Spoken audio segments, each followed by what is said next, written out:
অমিত মালব্যর থেকে বাংলা ভাষার বিশ্লেষণ শুনতে হচ্ছে। যদিও বাংলার বিজেপির বাঙালি নেতারাও দিল্লি পুলিশের এই কর্মকাণ্ডতে অ্যাপ্রুভাল দিয়েছেন, অমিত মালব্যকে আর কি দোষ দেব। কিন্তু অমিত মালব্যরা কি জানেন যে বাংলা ভাষার কটা উপভাষা আছে? রাঢ়ী, বঙ্গালী, বরেন্দ্রী, ঝাড়খণ্ডী, কামরূপী, এগুলো কোন ভাষার উপভাষা? অমিত মালব্য কি জানেন?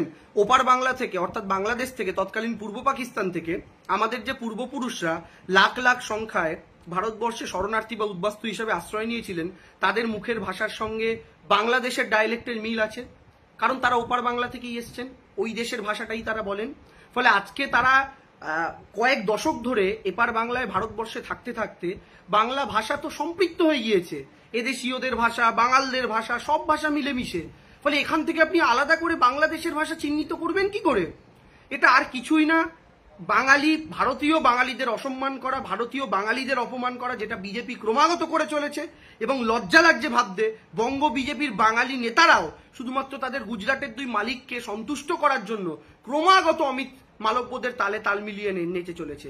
এটাই লজ্জার, এটাই দুর্ভাগ্যের।